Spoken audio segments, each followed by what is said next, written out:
Well, look at that. I recognize that guy right above me there. He looks familiar, except he has no color. So, therefore, he doesn't qualify as a person of color. He's a person of grayscale. Let's launch Bloodborne. Hope it doesn't crash. And I think I have to start over. I think I lost my save file in the process of updating to the latest version of Shad PS4.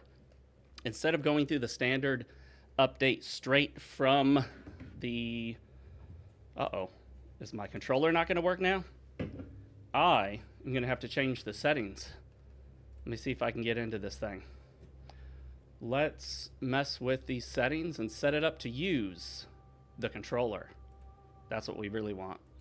Because as much as I enjoyed trying to use the mouse and keyboard, that wasn't a thing. Let's try this again real quick here. We got to get this controller set up working. I'll get rid of my little application that I was using to try to run mouse and keyboard style, because as much as it was working fairly well, the biggest issue I had with mouse and keyboard was the movement of the camera.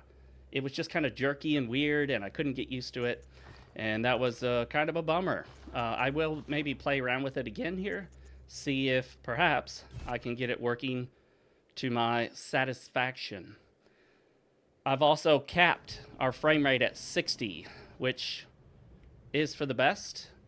Although I notice whenever I stream this thing, it does not perform well at all. That's crazy how much performance gets eaten up while live streaming. I wonder if it has anything to do with the preview window. No. I get a pretty much solid 60 on this thing when I'm not live streaming it. But this sort of like 44-ish frame rate is atrocious. I was getting a better frame rate last time. It certainly looked better last time we played it. It played initially pretty close to 60, and then it crapped itself. So here's what we're going to do. We're going to, unfortunately, downgrade this bad boy to 1080p, because we were playing at 1440p through a special patch, which is not, of course, supported by From Software or Sony. Neither is the 60 frames per second thing. Unfortunately, I think the next step up from 1080p is 1440p. There's nothing in between. So as much as I'd love to run this thing at 1440p, it just doesn't look like it's going to happen. I tried installing some mods that were supposed to help with performance, but that, my friends, just didn't really pan out, unfortunately. All right, here we go. We're going to play offline because you can't play online. So obviously you don't want to play online when you can't. Oh, look at that. Now that we're in 1440p, this thing is, I'm sorry, 1080p, this thing is running really well. It's nice smooth 60 thus far. However, we're going to have to see how it does in different environments, because you can't just load up a game and walk out in the main area, the start of the game, and be like, yep, it runs fine. It depends on what's on screen. So, you know, for example, in Legend of Zelda Breath of the Wild, if you try to emulate that, I didn't say we are doing that, Nintendo. Please don't sue me, Nintendo, for talking about Switch emulation. But if you emulate Breath of the Wild on the Switch, it starts out playing very well because you're in a tiny sort of cavernous environment. But then when you step outside that little cave area and you see the giant open world of Hyrule, that's the real test of your frame rate. As much as I'd love to go back to the mouse and keyboard I was playing with, it is unfortunate that the mouse controls for the camera just didn't feel right.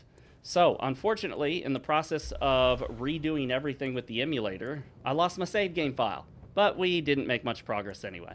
I went back through and played a little bit here just to play around with the settings. And while it's really cool that I can play at a solid 60 frames a second in 1440p when I'm just playing off of the stream, when I'm streaming with OBS running, OBS knocks out, for some reason, knocks out about 15 to 18 frames a second. So I may look into that and see if there's something I can do as far as the OBS settings go. And then maybe part of the way through this playthrough, I'll switch over to that mouse and keyboard and see if somehow it just starts feeling better. Because, you know, how it feels is important. You want it to feel good. You don't want it to feel bad. Yeah, the mouse and keyboard is actually really awesome.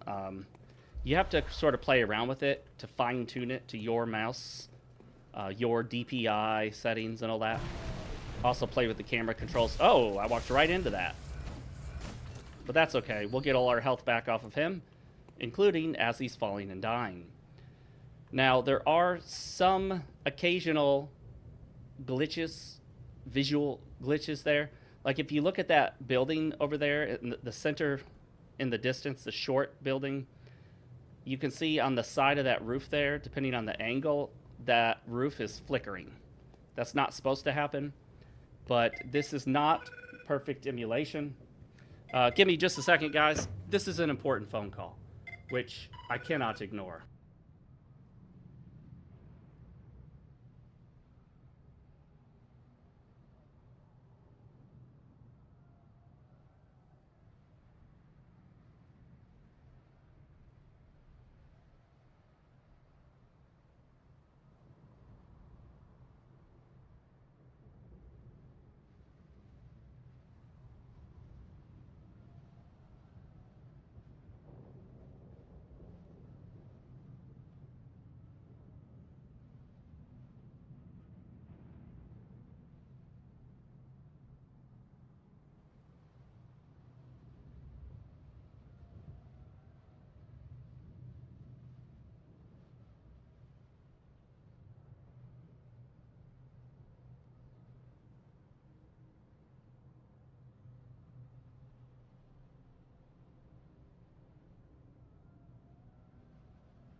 My apologies for stepping out on that phone call, but that was a phone call I'm not really supposed to ignore, unless I have a very good reason. Some of you out there will understand if you've ever had a commanding officer in the structure. When they need to get a hold of you, you're supposed to be available. All right. Let's get back to it. Today's drink of choice is, we're drinking a negative 196 Japanese Suntory adult alcoholic beverage, lemon and raspberry flavored. Let's set it over here and hope I don't knock it over in the wild insanity that is Bloodborne. Let's do it. Back to business. Let's get that mouse cursor out of there. Get out of there, mouse cursor. No one wants to see you in the middle of controller, gamepad gameplay.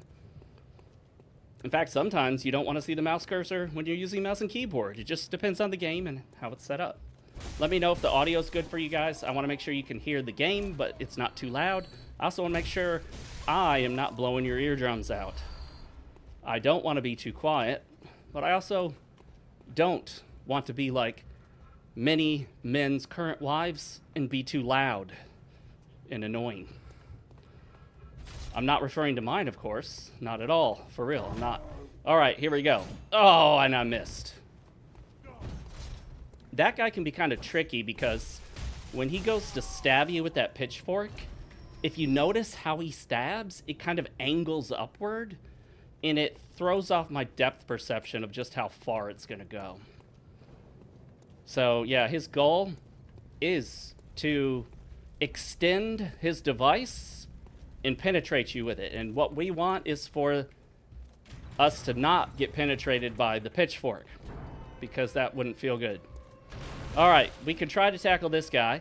He's, to put it bluntly, he's quite the son of a bitch to handle, because although he's a large, lumbering brute at first appearance, he can move extremely fast in the span of a heartbeat. Like, he just will make sudden moves that are really tricky to...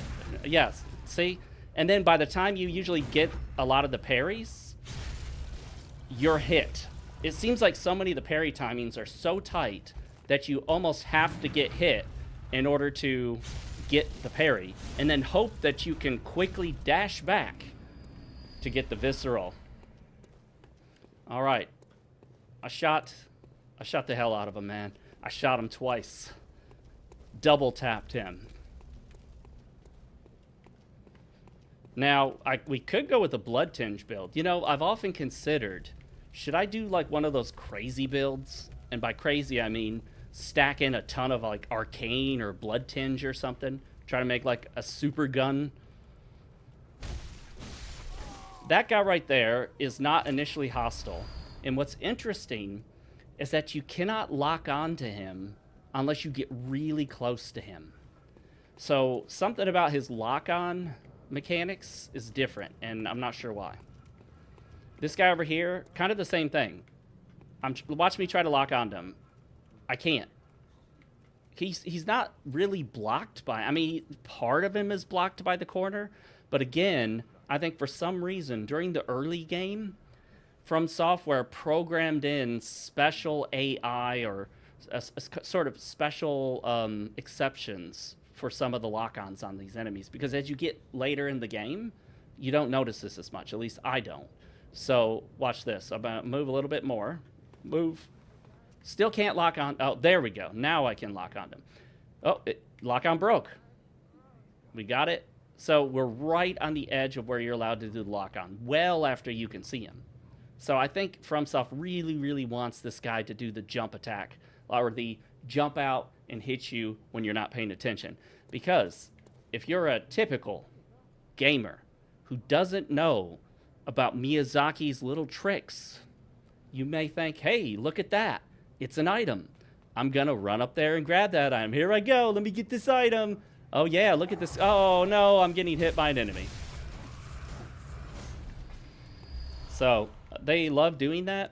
They haven't stopped doing it. I think they're still, I mean, I'm pretty sure there were several cases of that in Elden Ring even. It's all right. I'm not complaining so much. It's just kind of a cheap tactic. And then this guy jumps out from around the corner. So they really like their jump out maneuvers on enemies. They love it when the enemy can pull a jump scare attack when you're least expecting it. Again, sorry guys, we have to play this in 1080p, but that's just the way it goes when you're streaming and OBS takes up resources. I guess I was on the verge of being able to maintain 60 at 1440p, which actually is not even intended for this game. So, whatever. We're playing the game the way it was intended. On PC, emulated at 1080p and 60 frames a second. Although I believe the original PlayStation 4 game was it actual 1080p? I think it was. They didn't really have AI upscaling back then, but they did still have upscaling. They just had standard algorithms, nothing fancy. No fancy nonsense AI craziness, just regular old upscaling. Yeah, upscaling has been around for a long time. It's been made available, or it's been used in games for a long, long time. The Xbox 360 used upscaling because the original Dark Souls, even though you could play it on your TV, it would come through on a 1080p signal, meaning 1920 by 1080. The game did not render in that. In fact, the game didn't even render 720p. The game ran at 1000 internally at 1024 by 768, I believe, or yeah, I think it was 1024 by 768. So the original Dark Souls on Xbox 360 didn't even run at 720p internally. It was upscaled. Can I get down this way? I can. This is a good path to take if you enjoy dying, because there are a shit ton of enemies here. And yeah, so you want to use the pebbles that you've discovered. But have I discovered them? I have. Look at that. We're going to use some pebbles. I don't normally use them, but they give them to you for a reason, because they want you to use them. Oftentimes, From Software will put an item in an area because it's intended to be used somewhere nearby. Whoops, I got shot. I need my bullet-resistant vest, which I unfortunately left at my girlfriend's house, which is not something you ever want to tell your wife. All right, let's go the other way. That's a dangerous path. It's a dangerous path we walk in Bloodborne. We are born... What's the phrase? We are born by the blood. We are made men by the blood. We are undone by the blood. Something like that. I don't remember. It's been a long time since I've really delved into this game. I did play it on our last stream on Monday. Yes, that's correct, Bill Bones. Fox got shot. We did play it on Monday. However, I lost that save file because apparently in going from the old version of Shad PS4 emulator I had into this new one where I did a reinstall, apparently it saves the save files in different spots, and I thought I'd copied it over, but it didn't take. I don't know. So maybe it's something to do with it not seeing the save files as authorized, possibly. Because on the original PlayStation 4 and the PlayStation 4 Pro, you couldn't just get a oh my goodness, I'm not in a good position here. Let's go up to a higher position that is better.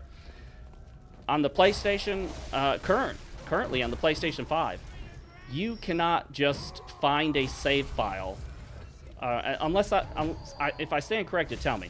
But you can't just grab any old save file that you can download off the internet and somehow get it onto your PlayStation and then play it. I believe they connect the save file to your actual PlayStation account with some sort of data. So in certain cases, like if you go on a modding website, and this even happens on PC, and let's say you want to download a saved game of Expedition 33. You shouldn't. I think you should just play that game legit and only mod it after you've played it through fully, at least once. But let's say you want to grab a save file that somebody has, like a save file that has everything. So that way you can just play the game and have everything. Maybe it's your second or third playthrough. So if you grab this, oh look, we're getting a lot more graphical flickering too, which is weird. Do you see the roof up there? The lights flickering? What I might do is try to disable dynamic lighting through a mod and see if that helps out. But anyway, the save file has your Steam account number attached to it. So if you try to put that save file in the correct save spot on your computer, you'll get either an error or it just won't be recognized because it isn't your save file. It isn't connected to your Steam account. Same thing happens on the consoles, generally speaking. Correct me if I'm wrong with the new ones, but that's the way it's typically been. That you have to make an adjustment to make it work on your specific system. Oh, I missed. Oh, I thought he was going to get me there. You know, there was a time when I could just barrel through this game at speed, just run through it, fight enemies, do fancy backstep maneuvers, all that stuff. And although I still have a lot of all the base skills for playing it, all the more nuanced, all the more advanced skills in a game, they kind of depreciate over time. You got to go back and rebuild those skills. You never forget how to ride a bike, but you may not be as good at doing all the little trick maneuvers on the bike. You got to go back and start practicing. If you haven't been on a bicycle in 20 years, you may not want to be popping those wheelies and flipping up in the air because it may not work out so well. That's the equivalent here. I used to be able to pop wheelies and shit, and right now I'm just more on a basic level. Okay, I was never like a super pro. That was never my thing. Is he going to see me through the fence? I do appreciate how he drags his weapon, and you can literally hear it scraping on the ground as he drags it. Very cool sound effect, and very well done. Whoa! I will say, I have participated in in some of the negativity that surrounds gaming. I participated recently with my complaints about the state of play and games wanting to show us CGI movie scenes instead of actual gameplay. But I think I should try to be a little more positive at times about games, because it's easy to play a really good game and think, well, yeah, that's what's expected. Games should be good. Yeah, I guess they should be, but when somebody creates a kind of work of art like this, if you can call it that, a creation, an artistic creation, something creative, a creative creation, there really is no expectation that it has to be good. I mean, honestly, think of all the people who've written books, directed movies, written screenplays, made video games, and think of how many movies and books and screenplays and video games just suck ass. I mean, nobody wants their game to suck, but just the law of numbers, a majority of games can't be above average. So the majority of games have to be below average or bad. Now, I know it's not a comparative thing, but just the way things work, not everyone has the creative skills to make something amazing. Miyazaki clearly does. He doesn't always get it right, but I don't think that's an expectation we should really have. We shouldn't expect perfection, but we should not expect for a competent creative to make a huge, obvious blunder. So maybe I shouldn't blame Tanimura for Dark Souls 2. Maybe he's just an idiot, and he can't help himself. See, I can't help but be negative about the guy. You know, I might like the guy if I met him. I don't know. He's, as far as I know, never been rude online or said anything really stupid, or he's never said anything negative about gamers. Like, that's typically not something Japanese developers do. It's a far more respectful society than many Western ones. Not necessarily all of them. I'm not trying to put Japan on a pedestal, but Japanese culture respects what they refer to as wa, which is the concept of peace and harmony. And it's the reason why so many Japanese people kind of fall in line with what their culture expects of them. It's not that they're weak. It's not that they don't have their own individual thoughts. It's not that they're mindless drones. It's that they're trying to follow through with their culture because they value harmony and that sort of togetherness and agreement and working towards a common goal. And when you look at crime statistics for most Western countries and compare it to Japan, yeah, us Westerners, we should probably learn a little bit from that. Because our crime statistics indicate that we got some really fucked up shit in our countries. Now, we could talk about the reasons for that. We could. But then we get banned off YouTube because you're not allowed to talk about the real reasons for it. You have to talk about other things like, oh, it's because there are poor people. I'm like, really? Well, there are places with lots of poor people that don't have high crime. So are we sure it's just people being poor? Anyway, we're not getting into politics. That is for later. Oh, I hit the wrong button. Dang it. I got to get used to, see, because there are some different button mappings in this game versus most of the other Souls-likes. Whoa, what just happened there? I, like, reset his jump animation. Oh, that didn't reset shit. Oh, I thought I could jump out of the way, just their dash or whatever, but nope. Oh, I'm going to die here if I'm not careful. Got him. I will say, I'm not saying there's anything wrong about them, but I never liked the parry timings in this game. They just don't feel right to me. And then I look around the community, and a lot of people seem to disagree or feel differently. I don't see as many people complaining about the parry timings. So sometimes I have to wonder, is it me? It just doesn't feel right to me, so I think they're bad. No. Am I the one that's wrong? No, it's everyone else that's wrong.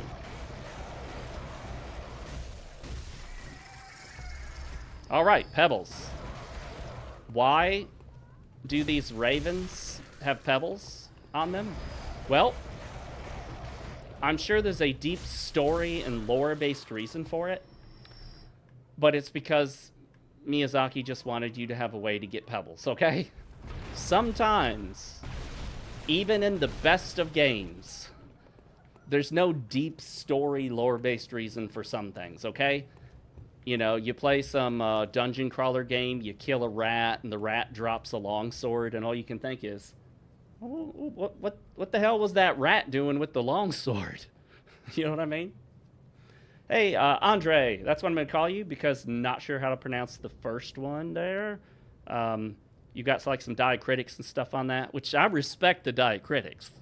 But as Americans, we virtually never see diacritics on characters. Hey, we are playing Bloodborne on PC. Now, you may be wondering, if you know anything about Bloodborne, you know it's not on PC. Well, you're right. Bloodborne is not available on PC. There is no PC version of Bloodborne. But I'm still playing it on the PC, because that's how stubborn I am. I'm emulating it. It's on an emulator known as Shad PS4. It is not perfect. It struggles with performance at times. However, we are actually running this thing at 60 frames a second. And in fact, why don't I do this for you guys? Oh, I'm already doing it. That's good. Okay. You could see in the upper left corner that it says how much GPU usage there is on the system, how much the system is or how hard the GPU is running, 83%, and also that it's running under the Vulkan API, which is an alternative to DirectX or OpenGL, and it's running at 60 frames a second. Bloodborne was never meant to run at 60. However, people found a way on the PlayStation 4 Pro to edit one line of code in the game, one line, to get a consistent 60 FPS on the PlayStation 4 Pro. I believe it's only the Pro. So what's interesting is that despite the fact that the game can run really well at 60 frames a second, it was never updated. And it's still, to this day, locked on both PS4 and PS4 Pro to 30 with pretty shitty frame timing. Frame timing is not frame rate. Frame rate is the number of frames per second. Frame timing is the time between each frame. So the problem is, it would be nice if your system could run 60 or higher frames per second and run those frames at like that, what is it, 16.67 milliseconds each, like an even number spread throughout that second. That would create the most consistent experience. However, the problem you run into is that some frames, because of the movement of the camera, the movement, your movement, enemy movement, stuff changing in the background, some frames have a higher performance cost than others, even within the same second. So if one frame is a little harder to render than the next, that frame will take a tiny bit longer, milliseconds longer. But if those milliseconds add up to enough milliseconds, then what you'll start to notice is that the game doesn't look as smooth as it should. That's frame timing. You may still be getting your 60, but the frames are coming out so unevenly during that second that it looks a little like jittery or stuttery. And that was the problem on the PlayStation 4, which unfortunately continued into the PlayStation 4 Pro, because FromSoft never updated it. Though it may not be their fault, people forget FromSoft does not own the Bloodborne IP. Sony does. So keep in mind that FromSoft does not have the legal right to just go in and update the game or to go in and make a remake. From Software cannot remake Bloodborne without Sony's express permission. That sucks. So really, I think the big issue here is not From Software and what they want to do. I think the bigger issue is Sony and what they'll allow From Software to do. Let's run by those werewolf douche nozzles because they end up killing me. Oh, hey. This is the first time I've seen any obvious graphical glitch that sticks out as something that really shouldn't be there. That's interesting. But it's kind of psychedelic in a way. Look at it. It moves with me. Oh, and it keeps moving. Like when I stop, it keeps moving a little bit. Anyway, enough of that. So this will allow us to take a slightly different route through the sewers. I'm not even sure if like this is a necessary route. Maybe not. That's a good question. Do you actually have to go through this area? You might have to. I don't know. It's been too long. I'm not the expert I used to be on this. I will say this, though. Despite some of the issues with the game, and I think some of those glitches can be fixed, I did install a mod to try to make the game run faster, and I think some of that may be from the mod. I think it would be nice if we could get a Bloodborne remake. And I know everyone is hating on remakes and remasters. I get it. I've joined some of that hate too. I've been on the remake, remaster hate bandwagon, just like everyone else. However, there is often a very valid reason to do something. Like, for example, the Demon's Souls remake. People say, did we really need this remake? Demon's Souls on PS3 was perfectly fine. This was just about better visuals. Well, it was about better visuals. But think of how many people have played Elden Ring now. Think of how many people have played Dark Souls, Dark Souls 2, Dark Souls 3, Sekiro, Bloodborne. How many people do you think actually played Demon's Souls on the PS3? How many people still have a PS3 to even be able to do that? Or even a PS4, because I think you can get it even on the PS4 or PS5, maybe? I don't know. I've never looked. So you think about the number of people that don't own a PlayStation console. They're on PC only or Xbox only. So the question then is, how do they play Demon's Souls? Well, PC players could try to emulate it, but that kind of comes up with some issues. They can't go online, and they don't get the trophies. And, you know, there are a lot of little things about it you may or may not care about. But a really good way to reintroduce people to a game, especially those that may have missed it the first time around, is a remake or a remaster. Better a remake, in my opinion, because as we've seen, a lot of remasters turn out to be pretty lackluster. Like, oftentimes a game will get remastered and people will analyze the hell out of it, and the conclusion is some things about the remaster are better and some things are worse. You know, the idea of remastering a game and having any significant portion of it be actively worse is kind of crazy. But if you look at the Dark Souls remaster, some things were better, some things were worse. They fucked up some of the lighting. They made some things actually look worse than the original Dark Souls. And this is on a newer system. So you've got newer, more powerful hardware, more time to work on it, opportunity to bring in higher resolution assets and textures, to implement better lighting possibly. And what do? You make some stuff better and some stuff worse. It just sucks when that happens. And it happens a lot.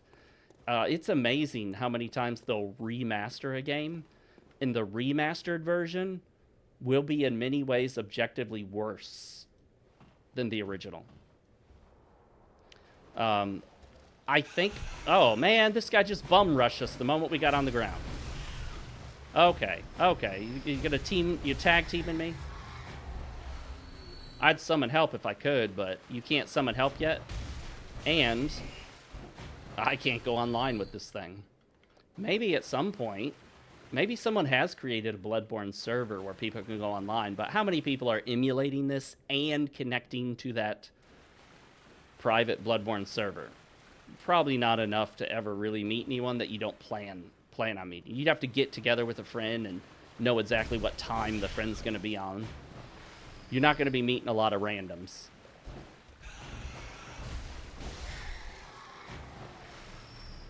All right, come on, guys.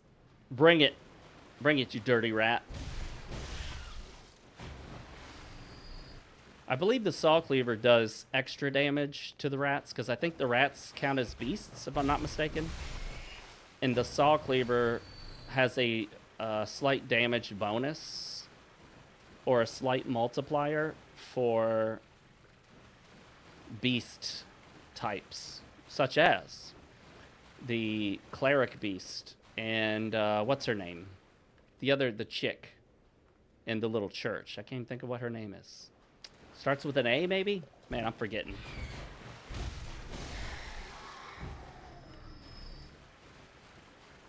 Interesting little factoid. In Dark Souls, for some reason, rats could occasionally drop humanity. And, you know, people have looked into every aspect of story and lore of these games. There are hours-long videos on just little portions of the lore from Dark Souls. And people talked about why sometimes the rats would drop humanity, and they had their theories and whatnot. All right, let's switch it up to the Hunter set. This is a pretty classic, standard, iconic look. I mean, this is the front cover, guys, is it not? I'm pretty sure that's the front cover armor. If not, it's a very close variation on it. All right, so we got these guys down here. There's no way to get back up, but we don't need to get back up. Oh, and we missed. I felt like I landed on it, but that's the thing about these games. What sucks about Dark Souls, Dark Souls 2, Dark Souls 3, and Bloodborne is that they all have absolute shit platforming. Like, total garbage platforming. And despite having completely horrendously awful shit platforming, they put platforming segments in the game. I'm like, oh, come on, guys. Like, they have these small little spots of small little ledges and shit that you're supposed to try to either jump to or land on, and I'm like, don't put precise platforming in a game that has shitty platforming. And by precise platforming, I mean the requirement to do precision platforming maneuvers. And then the tool you give us to do it is garbage. These guys are definitely not weak to the saw cleaver. They take quite a few hits. All right, I wonder... No, I don't really want to waste anything to, like, throw at them. But they're very annoying because they just require so many hits.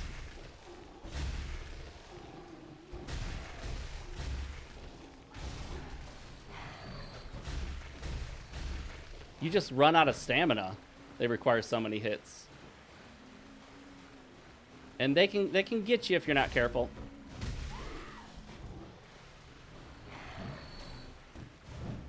They move very slowly, but when they go to attack, you better be careful because they move a little faster than you might think. Oh man, I'm just missing all over the place. I rarely use my weapons in their alternate trick weapon form. Pretty much every weapon in the game, I pretty much stick to its base form. The trick forms all feel a little off to me. Although I do sometimes use the trick form with the sword hammer combo, which is what? Ludwig's? No, not Ludwig's sword. Kirk's sword, maybe? And I don't remember everything, guys. Alright, so this is the other side. We came down on that side. Did we not? Yeah. This takes us to the other side. Does it not? Or... No, it doesn't. This just takes us back up that way. Let's go up here and make sure there's nothing to open up. It's been so long, I don't remember everything. It's like bits and pieces in my head at this point, you know? Bits and pieces. Pieces and bits. There's the chips and the bits, you know what I mean?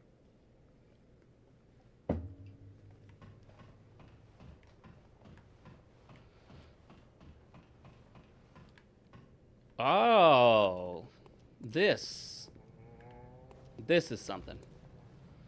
And look, it's a bunch of birds. Some rather mean birds at that, guys. Some rather mean birds.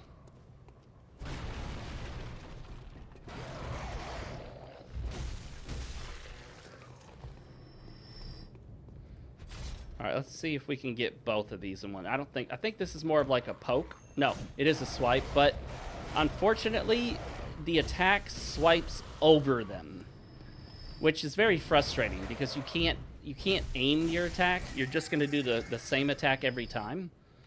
But obviously, it just doesn't seem very realistic or even sensible that you would swipe over an enemy rather than just move your weapon down a little as you swipe it. No, this is the only moveset I'm allowed to do with this weapon, and I can't hit this enemy on the ground. It seems kind of a silly limitation to me. So, but it is what it is. It's a moveset. A wretched outsider. So where did we come from? That's a good question. Do they ever explain where the protagonist in this even comes from? We know that you get that blood infusion. She doesn't have anything to offer us. That's okay. We have nothing to offer her either. All right. Let's see if we can sneak up on this guy. He doesn't have pre-programmed AI to always notice you like the first one did. The first one we encountered always notices you. It doesn't matter what you do. He's programmed to notice you. This guy, hopefully, is programmed to die today. Right now. One shot, one shot, one shot. Yes. Interestingly enough, if I'm not mistaken, the visceral attacks don't actually scale off your weapon. You'll notice that when you do a visceral attack, you're not holding your weapon at the time. You're using your bare hand. And I can't remember what it scales off, but I'm pretty sure it has no connection to your weapon. So it doesn't matter how highly you've upgraded your weapon, how low your weapon is on the upgrade path. I don't think that has any effect on your visceral damage. I think visceral damage just scales off of the stats, and I can't remember which ones. Let's see. I think visceral damage may scale off of, I don't know, strength, skills, something. I have to look it up. I don't want to lie to you guys. Okay, so that allows us to open up that shortcut, which is nice. It's not the best shortcut in the world, but it is a shortcut. And I'm surprised how well this is performing when we can see all the way down there and there's fog. So obviously that's using some different fog effects. Bill Bones, thank you. Coming in with the clutch info. He says it scales off Dex primarily. So by Dex, I assume you mean skill, because I think this game renamed Dex as skill. So normally in a lot of emulated games from fairly recent generations struggle with these sort of, I don't know if that's an alpha effect transparency, what kind of fog effect it is. I'm pretty sure it doesn't use anything similar to what we now see in, Unreal Engine 4 and 5 games, which use new specialized effects, getting away from the cheaper all-in-one kind of transparency effects that can often look harsh. Like right here, there's a harsh line on the fog, which is probably because the emulator is not getting it quite perfect. Oh, look at this guy. Oh, the other one got me.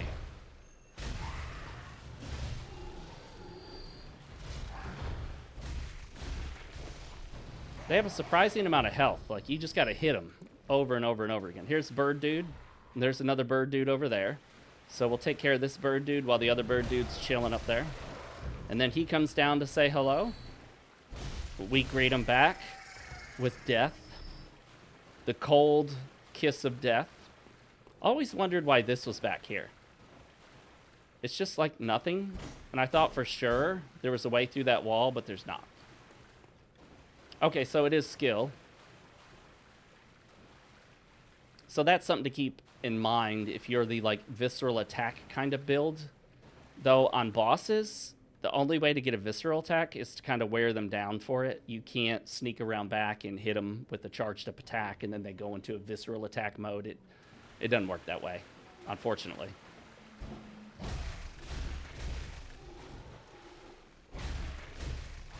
So, oh, see, I'm telling you, when they do attack, it's brutal. And it can come out of nowhere. And very sudden, with almost no telegraph whatsoever.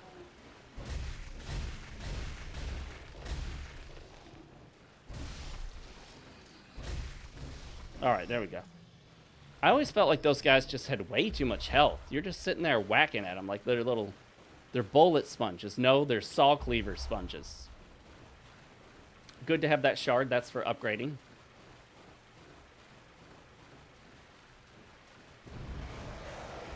Oh, we got more birds dropping down. That's better than bird droppings. Whoa, he got me. Alright, we're doing much better than the last time I played. Because it only takes maybe like an hour or two to kind of get back most of the skill. Remind yourself of it. Learn enemy patterns and how stuff works. And timings on dodges. And, there are no... Well, yeah, there are parries in this. It's the gunshot. I don't know if they call it a parry. That's what I've always called it. I've always called it a parry. It's a parry to me, okay, guys? It's kind of like these two buttons in the center of any gamepad. They'll always be start and select to me. I don't care what newfangled terminology they want to use for them. Those two buttons will always be start and select. It's just the way it is. I'm not changing my mind.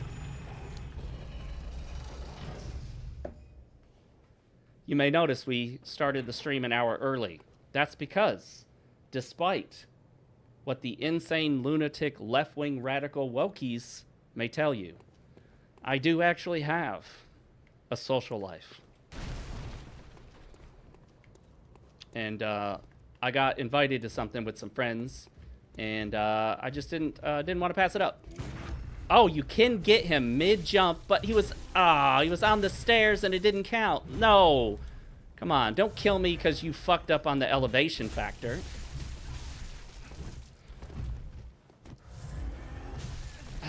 Boy. The frustration of getting stun locked into shit, you know what I mean? Oh, okay. Whoops, I didn't mean to do that. Oh, I love it. He's just waiting at the door like, oh, well, that dude got away. I'll get him on his next tub up here. He's bound to come back up here. That's true. I am. I pretty much have to come back up there.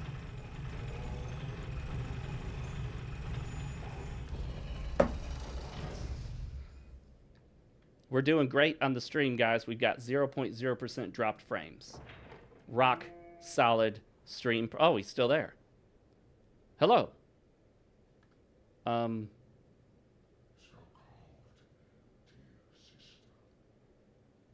Interesting. I think he just said, so cold, dear sister? Is that him talking? I don't know if you guys can hear it. You might need headphones and to have the game volume up real loud. But somebody's talking. I don't know if it was him, but somebody was talking. Well, whoever was talking, he's got to die. All right, buddy. We've had this stare down long enough. He doesn't appear like he's given up, and I have to blink.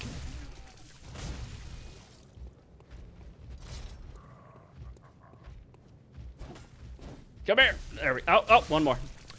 All right, Bill Bone says, in Bloodborne, visceral attacks primarily scale with the skill stat in your character's blood level. Yes, I thought it was two different stats. I remember it was one stat that I would sometimes put points in, and it was another stat that I always ignored, which is blood. Your blood level provides a flat increase to visceral damage at certain breakpoints, while skill increases it with a diminishing return multiplier. The effectiveness of visceral attack is also influenced by the blood gems equipped in the weapon. Yes, I do remember that. That's true.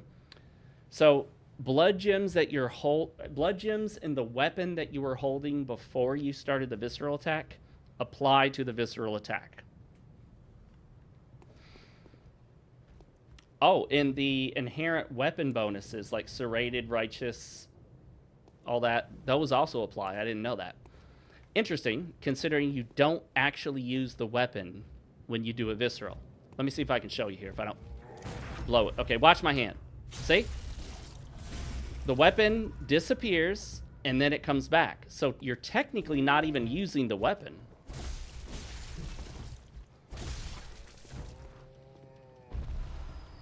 The weapon goes away for the purposes of performing the visceral attack. So it does make sense. It does make sense that it isn't based on the weapon's upgrade or the weapon's level.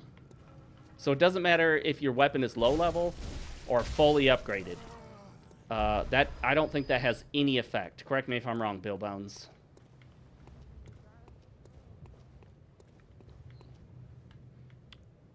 Anyone over there? Okay. So this is playing at a very solid 60. I've not seen it drop once. It may have dropped and I just wasn't looking up there. I would like to have Steam's graph to look at. I think next time I launch this, I'm going to try launching Shad PS4 through Steam as a non-Steam game and see if Steam will put their performance monitor on this. Okay, so at certain moments, like right here, I feel like the frame rate really dips for a bit, but I never see it drop below that 60, or maybe it hit 59 there for a moment. Return to the Hunter's Dream. Yeah, sure, why not? We can now get 1 point of insight, which is actually really important, because for my first several playthroughs of this game, I did not know that the way to get the abandoned doll to be accessible for leveling is to have at least 1 insight. And we picked up the madman's knowledge.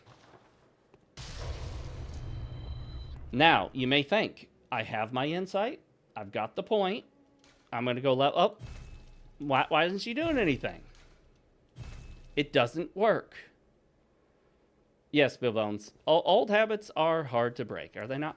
So the thing about this is you have to reload an area for any new insight changes to occur, which is what we'll do right now while supplies last.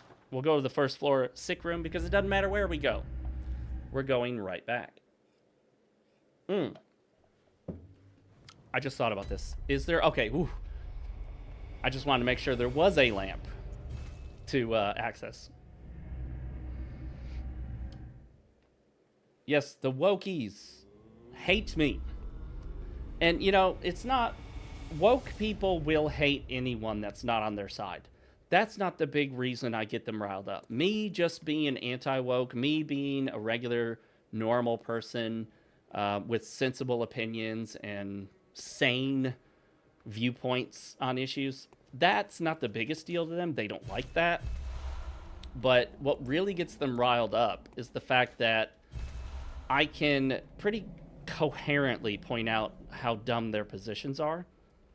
I can effectively use memes. I can effectively expose them for the nutcases they are. And they know other people can see that, and it gets them so riled up they can't stand it. They'd rather deal with some idiot that, although... Not, when I say idiot, I mean they'd rather deal with someone who's not quite on that level. It's not that I'm like super awesome at something. I'm just...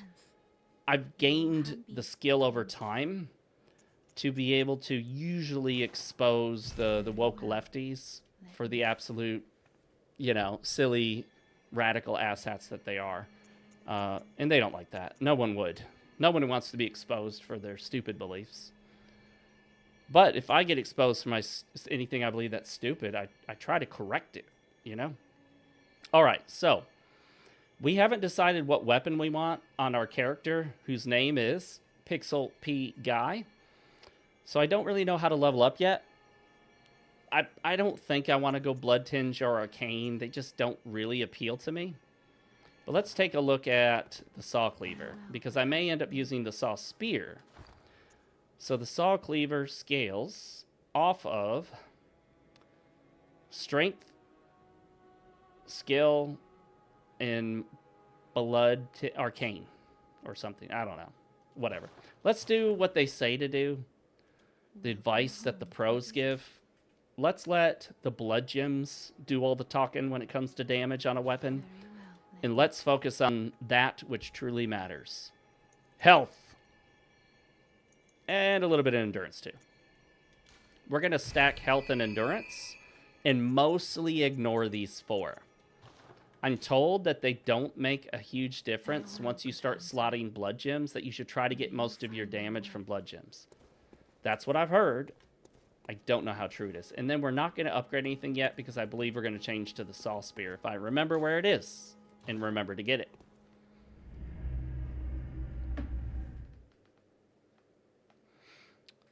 The 4th modifier on this, the Viscerals. Yeah, so if you mean the 4th modifier, you mean the inherent weapon bonus, like serrated, righteous, kin effects, all that. This weapon right here has a serrated effect. Let me see if it actually says that. Attribute bonus, attribute requirement, special attack. Does it say anywhere serrated?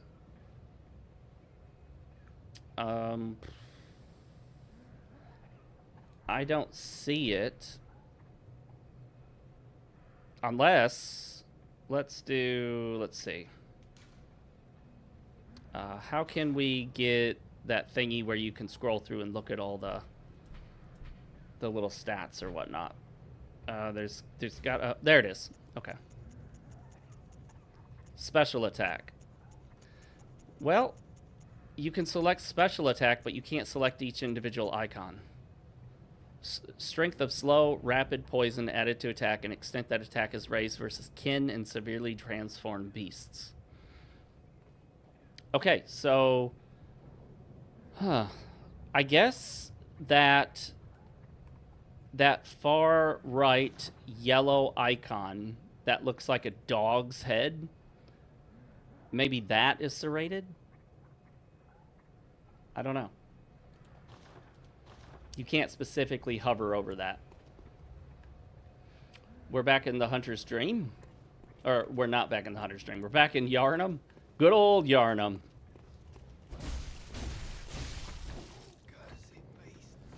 It just seems unnatural to me not to upgrade or to upgrade my stats based on weapon scaling, but I'm going to follow the advice of the pros. Is anybody in here? Hello? Who's there? I hear somebody. That guy will notice you and approach you before you're able to lock onto him. Another case where FromSoft has modified the conditions for the lock-on, and I think it's based on the darkness level, but it does not appear that they modify that when you have a light source. I don't think the torch actually changes the fact that it's that the lock-on distance is lowered because of darkness. Then you provide the torch light, and it does jack all shit to change that distance. So that seems kind of out of place to me. Yeah. Whoops, see? Can't lock on here. Can't lock on, can't lock on. Can't lock on, can't lock on, can't lock on. Now I can finally lock on. So the torch does nothing to change the fact that darkness limits lock on. I will say the first time I saw this enemy right here, I actually walked up to him and tried to talk to him. And I realized he's an enemy and he shot me. I thought this was a character you were meant to talk to. It just didn't seem like an enemy to me.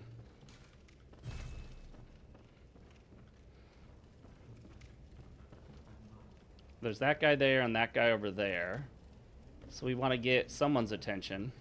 Oh, he likes to move fast. By the way, I mentioned this last time.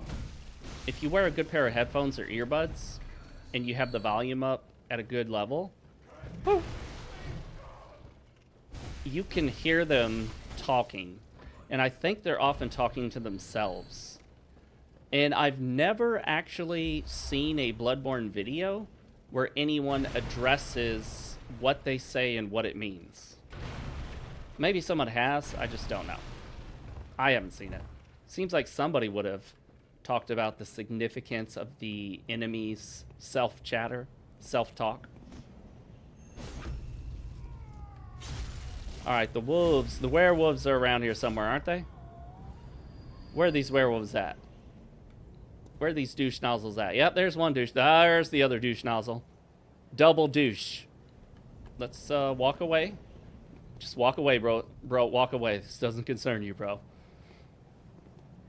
And I believe this takes us on the path to the Cleric Beast, who is not particularly difficult, but he has a special weakness, and that is fire.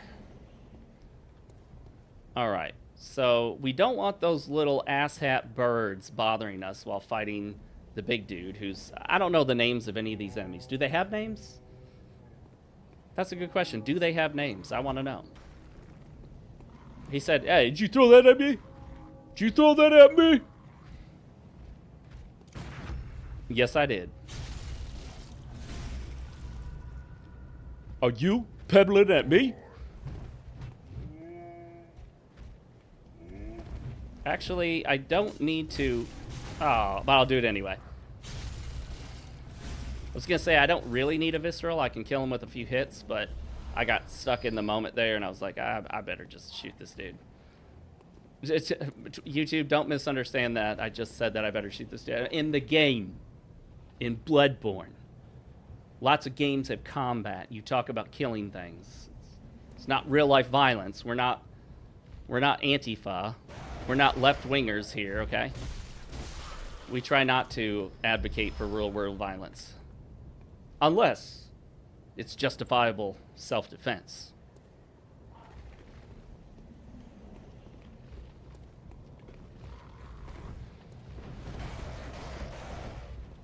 All right, you little shits. Like to hop around, jump up in the air, attack multiple times. Look at him just squirming around on the ground. Nice try, buddy.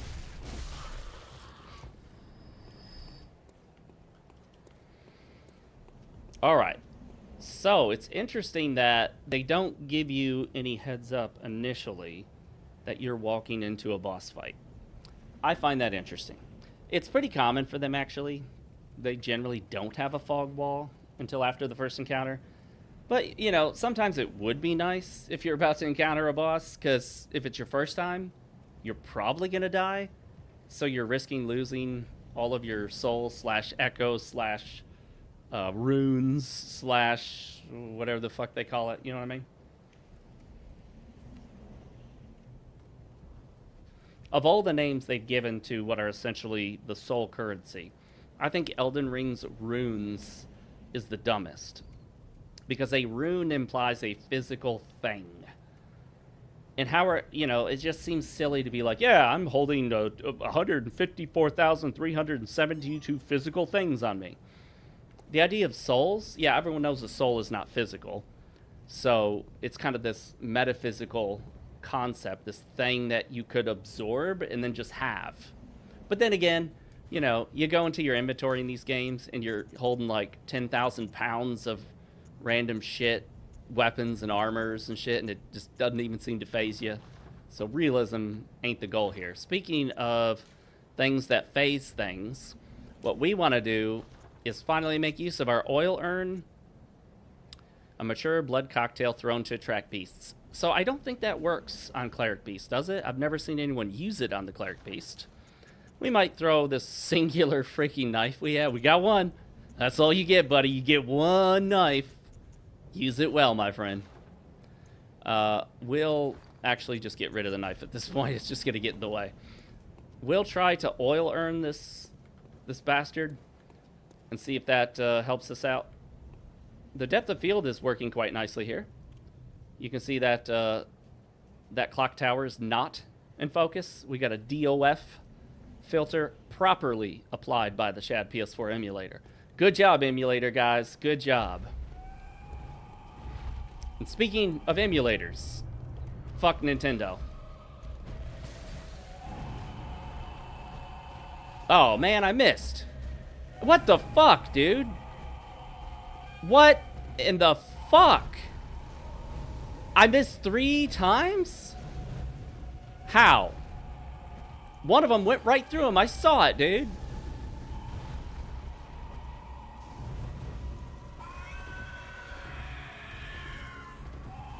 Excuse me, just coming through here. Oh, shit. Get in there, get that visceral. Oh, yeah. Drunken Dwarf, welcome, man. Sorry, it was a last-minute decision to start early here. I have a social engagement that I didn't want to miss. Uh-oh, he got me.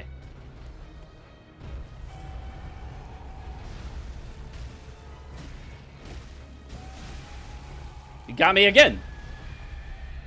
He's doing a lot of screaming. Oh. Man, I'm sucking at this. What did you just do?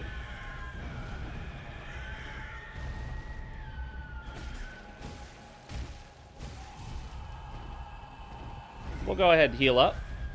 I'm out of shit to throw at him. I have 1 knife left, but that ain't even worth equipping at this point.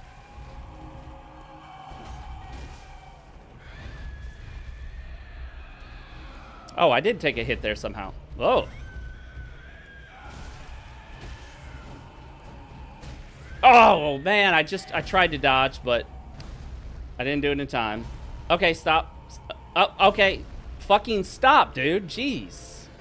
Let me dodge. Why did I get up so slowly? Nothing makes it more interesting than having your back turned to the boss while running away to heal. It's like, I hope he's not right on top of me here, because that would suck. Nothing a little R1 spam can't fix. Take that. The prey has been slaughtered. So, Drunken Dwarf asked, could it be the emulator?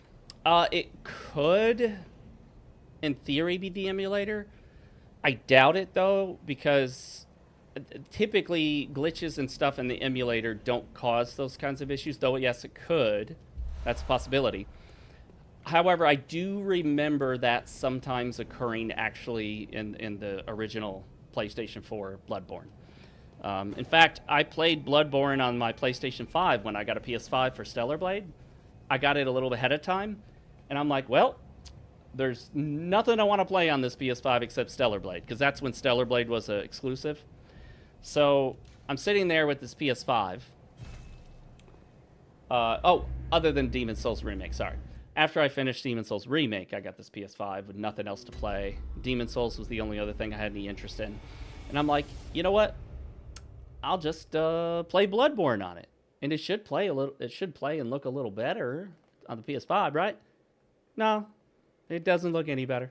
It doesn't play any better. It plays just as shitty as it did on the PS4.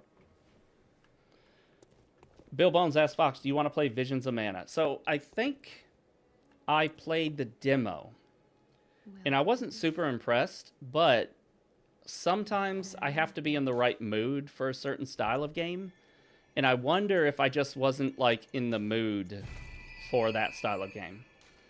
I find that despite my many years spent in Japan, I'm kind of not a fan of the stories that Japanese devs typically put in their JRPGs or JRPG-like games. I know that's more of like an action style game. Some people think a JRPG has to be turn-based.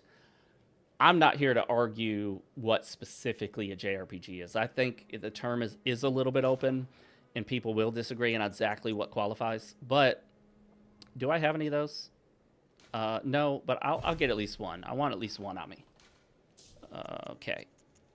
Oh, you know what? I meant to get the hand lantern.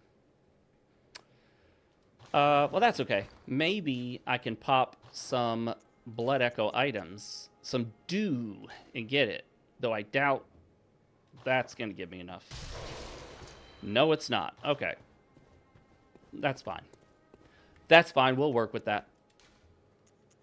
We'll go back to the Great Bridge, see if we can actually kill the werewolves. You know what game I was surprised I actually like? Is... what's it called? Is it called Grand Blue Fantasy Relink? Is that what it's called? I think. I bought that, paid a little more than I normally would because it's actually kind of cool. The combat is a little better than a game of that style typically is, especially coming from these Japanese sort of JRPG style studios. You played... You know, I never know how to pronounce that. I want to pronounce that Demon Ex Machina, but I don't know. Damon? There's some debate as to how to pronounce it because some, like, sort of processes that run on Linux are known as demons or daemons, and people have disagreed as to exactly how it's to be pronounced. What's over here? Oh, you know what? Did I get that item that's back here? Bill Bones. Oh, no, sorry, Drunken Dwarf, that was your comment. So Drunken Dwarf says he's not into the anime style. I am okay with anime designs as long as they're done well. Just the problem I have is the voice acting in the maturity level, in the style of stories that go with it. I almost universally hate them.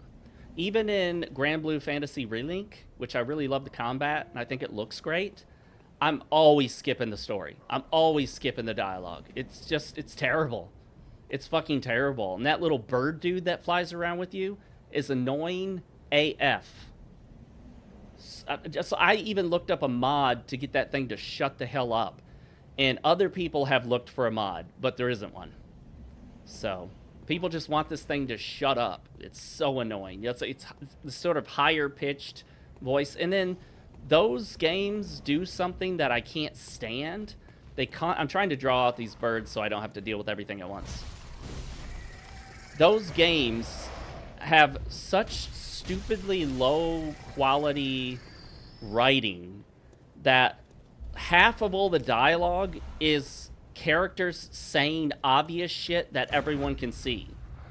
Like, you fall out of this airship. You're on an airship in the sky. You fall out and you land somewhere. And there's trees everywhere. You can barely even see the sky. It's obviously this very deep jungle-like forest.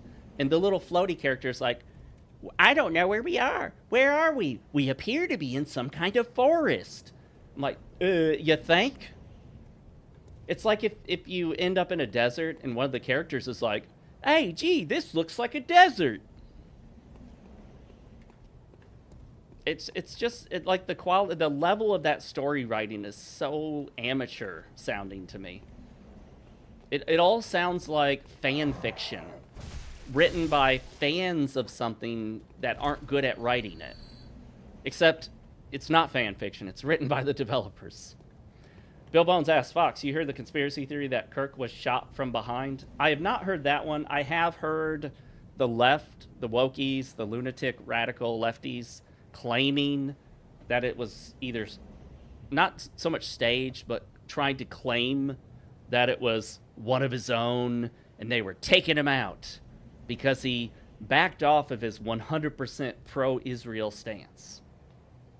I don't really buy into that. It's possible, but a lot of things are possible that I don't think are. You know what I mean? Yeah, and Grand Blue Fantasy Relink also has, I believe, multiplayer, right? Can you play with other players? I know Grand Blue Fantasy Relink has a shit ton of in-game content. So much so that if you get Grand Blue Fantasy Relink specifically for the campaign, and that's all you play, you're missing the vast majority of the game. The majority of the game is in the post-in-game content, as in after the story concludes. You know, I don't like these guys coming together. You know what I mean? I'm pretty sure there are a couple. Possibly a gay couple. Look, I'm not trying to insinuate anything, but they're always together. Just like that, you know. One can't do anything without the other. I just have questions. That's all I'm saying, okay? Well, hello there. Did you notice me? Notice me, senpai. Oh, wait, are they not going to come together for once? Because I'll be glad to be wrong. I will take that being wrong all day long. Get him in the butt. Okay, that doesn't sound right, especially after my accusations here. Oh, you son of a bitch. He's coming too. All right, well, I'm just going to run like a sissy coward bitch and heal up real quick. All right, come get me. Oh, no, not you, the other one.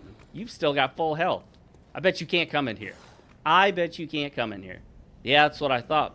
That's what I thought. That's what I thought, you little sissy. Oh, whoa. Oh, you can't come in here either. You know it. Get out of here. This is the no werewolf zone. I'm going to abuse the hell out of this rubber banding point. Is it cheesy? Yes. Is it cheating? No, this ain't cheating. This is intended game mechanics, guys. I'm not glitching the game. This isn't a glitch. This is an intended mechanic. Look, I'm just justifying myself here, okay? Let me justify my actions. Let me justify being a sissy here. Got some blood vials? That's good, because you just blew all those freaking blood vials trying to beat the guy. Probably more than you got. Sounds as annoying as, hey, listen. Yes, exactly. Nintendo will do the same thing. Link, hey, listen. And then you have to look forward to that hey, listen line another 637 times before you complete the game. Something about Japanese culture, they love those kind of higher-pitched, really annoying, childish-sounding voices. I don't. I never have. Living in Japan for 3 years, well, really almost 3.5, didn't make it any better. I still hated it. And I feel like they don't need to mature beyond anime. Not at all. They can keep going with anime. That's fine. I think they just need to bring it up from the sort of childish level that it's on. Because so many anime shows, so many anime-based games, the stories feel like they were designed for young children. And are they? Because they feel like it. They just don't seem to have the qualities of a story that an adult would generally find to be compelling or deep or interesting. And then at the end of the anime-styled JRPG, you get together with your party and they all go, yeah, it's through the power of friendship, we can defeat anything. And I'm like, what the fuck is this, Captain Power? Come on, can we not get beyond these juvenile, immature stories and JRPGs from Japan? You know what I mean? That's why I loved Expedition 33 so much. It's a mature story, not in that it's like adult X-rated. It's not that at all. There's no nudity in it, nothing even close. It's a mature story, as in this is like, it's essentially like a JRPG for adults. Instead of all these JRPGs for the little kiddies, you know what I mean? And I don't blame you guys if you like the JRPGs and the style. I played them all the time. I want to like them. I just can't get over how juvenile the stories are, how terrible the voice acting is, how just absolutely low quality the writing in the story is. Maggie, welcome. We've got a regular who's back. Again, returning regulars is what it's all about. Ow. What a bitch. And I can say that because that was a female dog. So it's not even a cuss word. I'm using the term by its dictionary definition, folks. You can't even say, I cussed. You can't. You know you can't. So don't try. And this dog is barking at a door. Just like a real dog. And just like that real dog in your neighborhood, it never shuts the fuck up. It just barks nonstop, over and over and over for hours. And I'm sitting there thinking, how the hell does this dog not get tired of barking? I would challenge you, go outside and just make a loud grunt. Loud as you can. Ugh, like that or something. Do it again. And now keep doing that nonstop every 5 to 10 seconds for 3 hours straight. then you're on dog level. Dogs are persistent, if nothing else, my friends. Let's see if we can jam him in the butt. Well, he died. Still counts. One thing I hate, though, is just how quiet the voices are in this game. Oh, you know what? The volume is way down on everything here. We're going to turn that up. I guess we'll turn that to that. And maybe that'll be good enough. Okay. Hello? Still quiet. Well, if you wanted to cut off your arse, you wouldn't be in this mess. Oh. You're obligated to help me, you hear? So what will it be? Are you going to tell me you're not?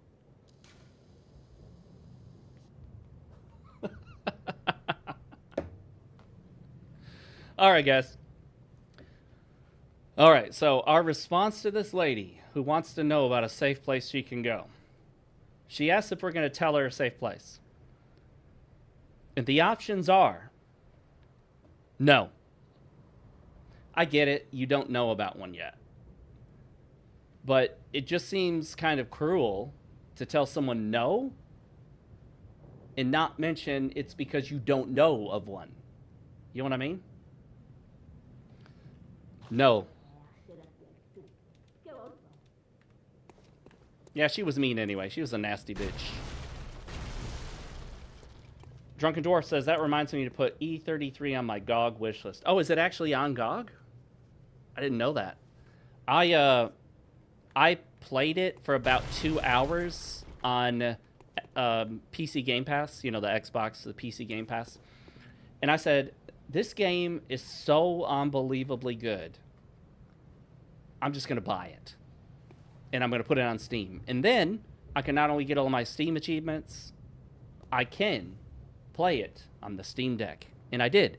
However, my first time through the game, I did not want to experience anything new on the Steam Deck because it just didn't perform as well as I would like. And I didn't want to experience any of that game for the first time in a quality that the Steam Deck can achieve. It's not high enough for me. So instead, I use the Steam Deck for grinding out levels. I would go to places I'd already been and just fight enemies over and over to grind out levels. So I effectively didn't, I wasn't having to see anything new on that tiny Steam Deck screen at about 30 frames per second in lower quality. I got to experience everything about the game, really, in super high quality, 1440p, way over 60 frames a second, with, unfortunately, DLSS, because you have to use an upscaler. And while DLAA isn't really so much an upscaler as it is an anti-aliasing method, DLAA in that game is brutal on your system. My RTX 4080 Super could barely maintain 60 with DLAA at 1440p. And then I would take the settings, the graphics settings, and lower them. Lower the shadows, lower the textures, lower the post-processing, which I had all that shit turned off anyway, motion blur, vignette, all that stuff. I turned the settings down a bunch. Made no difference at all. Got the same exact performance. I'm like, well, that's interesting. All right, let's go get this guy. We got several options, my friends.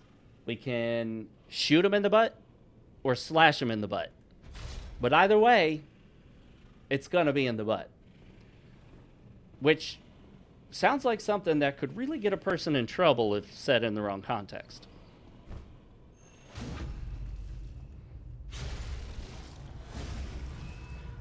Bill Bones asks, Fox, what was the coolest thing about living in Japan? So I don't think there was one coolest thing. And I'm not like one of those weebos or whatever they call them that's like super into every aspect of Japanese culture. I'm not big into anime, as you know. I never felt the need to try to adapt every aspect of Japanese culture into my life, like media and anime and all this stuff, and pretend like I am Japanese. I did try to fit in with the culture. I did try to accommodate their culture as much as possible. when in Rome, do as the Romans do. However, I would say one of the best things about it was the language experience, because I'd been studying Japanese for a long time, and that was my chance in a real world context with real Japanese people in a real Japanese setting to speak it. I'd spoken it before in the United States to Japanese people, but it was always in an American setting, you know? It was always in a kind of phony, simulated Japanese setting, like, oh, it's a mochi festival at this one place, but it's mostly Americans, which is fine. There's nothing wrong with Americans necessarily, some of them. It just didn't feel authentic because it wasn't. It was a close approximation. I've been to some Japanese festivals in the U.S. that have actually been not too far off from what I had in actual Japan, other than, you know, the fact that there are so few Japanese people there. But being in Japan and seeing it all in a realistic context, authentically, and seeing how Japanese people who have not been to the United States for the most part actually act, and how much language ability they have, which for most Japanese people, they do not speak much English. I don't know where this myth got around that a lot of Japanese people can speak really good English. Some can, and those are the people that a lot of Americans are encountering, because if you're an American, or if you're an Englishman, if you're anywhere in the world that speaks English, and you're talking to Japanese people, if you don't know Japanese, you're obviously speaking in English. So you get the wrong impression that all these Japanese people know English. They don't. I'm telling you, they don't. It wasn't as bad as the United States, where most of your standard American, is what you think of as American, only speaks English. But most Japanese people had extremely limited English ability. Phrases, like set phrases, individual words, broken sentences, is about the best you get from most. All right, let me catch up on the chat here. Drunken Dwarf says, I'd rather have that version than re-up on Game Pass. Yeah, and the good thing is, you have it permanently, as long as Steam doesn't go down, which we hope would never happen. With Game Pass, you only have it for as long as you subscribe. So that's the catch there. I may cancel my subscription at any time while supplies last. And you also get your Steam achievements if you care about them. You know, you can use the Steam Performance Monitor, which is absolutely amazing. If you don't use it, you should. It is just, it's my favorite performance monitor. I prefer it to Afterburner because it's so much more compact. It's sleek. It shows you everything in this tiny little context. Oh, I need to be up there to cut those down. Well, how do I get up there? Can I fly up there? I can go up there this way.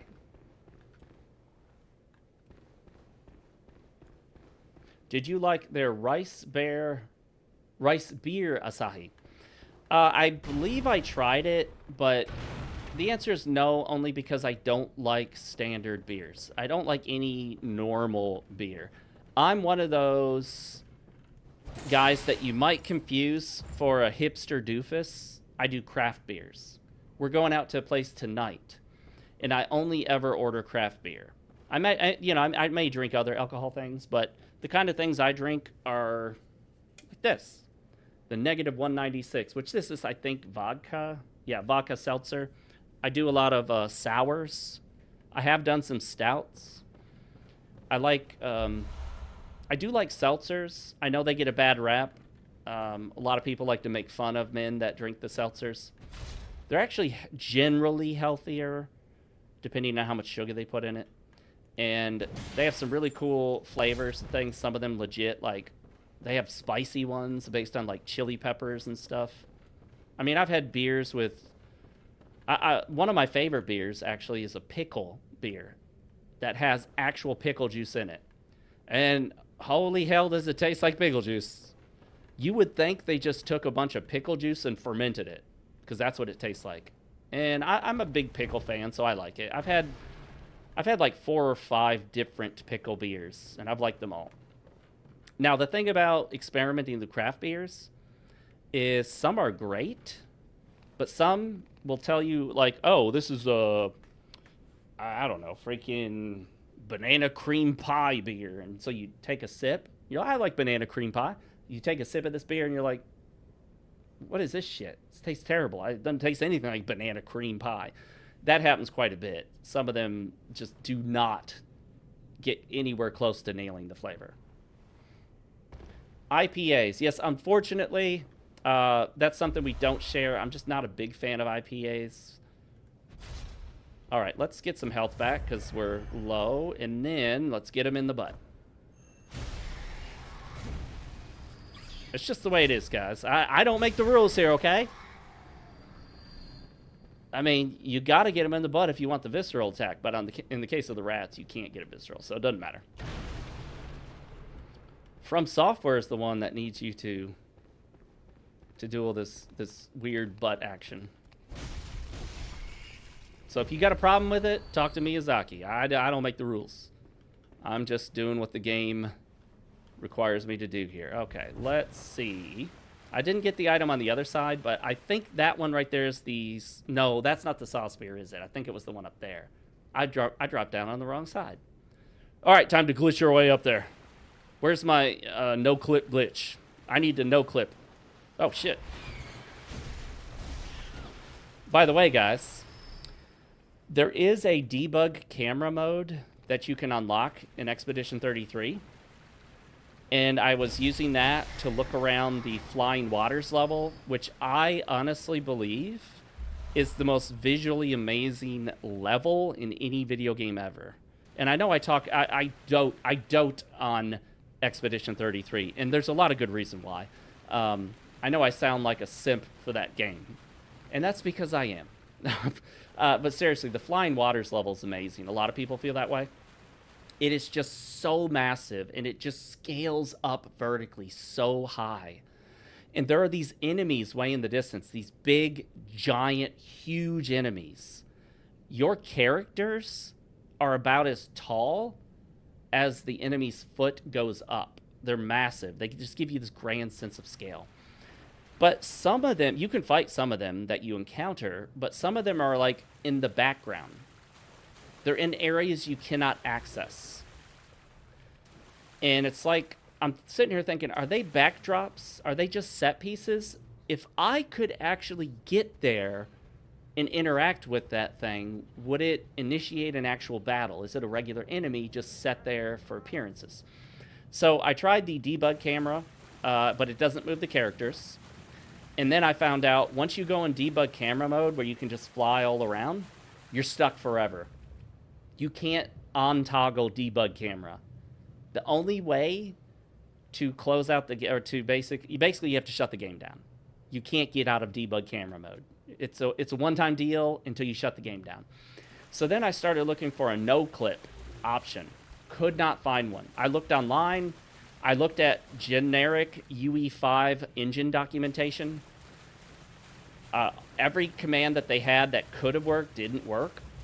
So then I thought, well, there's got to be another way to do this. I've already maxed out achievements on the game. I have beaten the game 4 times, start to finish. Done just pretty much everything there is to do in the game on every one of those playthroughs. So I wasn't worried about cheating. I haven't actually cheated in the game yet. But I thought, you know, Cheat Engine sometimes has cheats that aren't so much about gaining an advantage in the game, but about going out of bounds. And so I found a cheat that allows you to, I guess we'll just go back up here. Yeah, we're going to get the saw spear. There's a cheat that allows you to jump infinitely, even if you're not on the ground. You can jump up in the air, hit the jump button immediately, and continue to jump while in the air, and just keep jumping. So if you spam the jump button, your character just goes higher and higher and higher in the air, also allowing you to move at the same time, because you can move while jumping. Because we all know, if you jump up into the air, you can move your body right or left or forward or backward. Oh, actually, this may not be the way I was thinking, but whatever. We're not going to fiddle with those guys for too long. And I thought I killed him on our current run. That's actually not what I meant to do. I hit the wrong button, guys. I fucked it up. Wow, I got that perfect timing. Nice. So the glitch allows you to, well, it's not a glitch, it's a cheat. It allows you to infinitely jump. So I just jumped up, up, up, up, up, and then I moved my character way off into the distance to interact with one of those giant enemies in the distance. Why am I going this way? I don't know where I'm going. And I found out, yes, they are actual regular versions of that enemy. And if you bump into them, it will initiate combat. They have regular standard enemy AI for that type. You could fight and kill them. And then, if you actually succeed, fight and kill them, you get normal rewards that you would get from any other version of that enemy. So that was interesting. They weren't just a set piece. They weren't just a backdrop. How do I get back up there? I don't even remember. See, right here, sometimes when I move the camera, it feels like the game is dropping to like 40 frames a second. But that's not what it's telling me from the performance monitor. I don't think the performance monitor is wrong. I think it's something about the emulation or the frame timings. Yeah, like right there, that just felt very stuttery. But whatever, who cares, right? We are told to enjoy the slop, guys.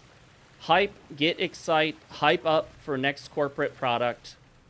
Just because it runs at 360p and a low frame rate doesn't mean it's bad. They upscaled it, y'all. By the way, did you guys hear about Silent Hill F? Apparently, in one of the modes. No joke. Yeah, what the fuck, dude? Damn, that was harsh. Alright, this asshole's gonna get it now. No mercy. Well, mercy now, because I ran out of stamina. But no mercy starts again, right now. Yeah, so Silent Hill F, and like, I think on the PlayStation 4, not 4, 5, runs some mode or something. It apparently runs at 360p before it's upscaled. I posted it on my X account. 360p. I saw that from somebody else who was posting on X. And no joke, I was at work. I was in my work vehicle by myself. I saw that, and I literally said out loud, bullshit. This is obvious fake meme making fun of PlayStation or something. This game is not running at 360p. Come on, guys. That's stupid. I'm not falling for it. It does. I looked it up. It's legit. The fucking thing is running at 360p before upscaling.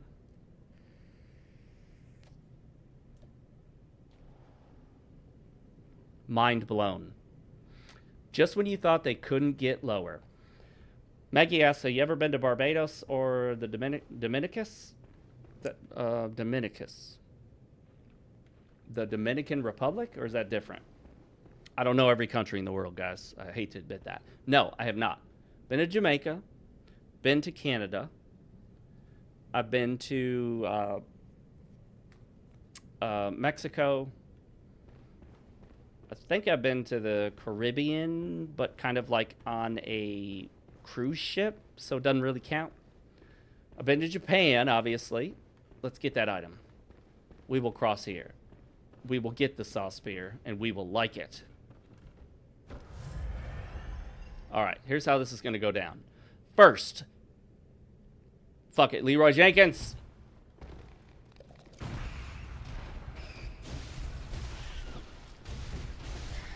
All right. Sometimes the Leroy Jenkins... Wait. I already picked up the sauce spear and just didn't realize it, didn't I? Yes, I did. And that's okay. I'm not embarrassed. I was busy talking to the chat, so I can't see everything that happens in the game and read the chat at the same time. What? Seriously? I only... What do you think? I have 2 eyeballs? Well, I mean, no, obviously I have 2 eyeballs. What I mean is, you think I can use one eyeball to look at the game and like the other eyeball looks at the chat? It doesn't work that way for me. If I look at something, it's like both my eyes go in tandem. These eyes don't separate. And that's what makes me wonder about cross-eyed people. Anyone here cross-eyed? Does it like change the way you see the world? Does it like shift your vision? Like you see one frame of reality like this and then the other frame kind of overlaps with that frame? I don't know, man. I imagine it would be weird, but then at the same time, if you've been cross-eyed your whole life, it wouldn't look weird to you. It would look normal. Kind of like if you're partially colorblind, you probably wouldn't even realize it until eventually someone kind of explained it to you, or you discovered the idea of colorblindness in that regard. And by the way, I don't think most people realize that when a man tells you, it's almost always men, genetically it's almost always men that have the color blindness, they generally don't have total color blindness. They have some variation of certain color blindness, depending on the color.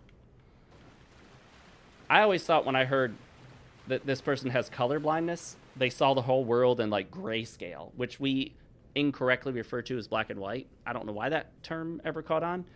Actual black and white is monochromatic and would literally show a black pixel. For example, a black and white game would show nothing but either a black pixel or a white pixel. It wouldn't show gray. What we refer to as black and white is grayscale. You guys know me. I like being a pedantic asshat at times.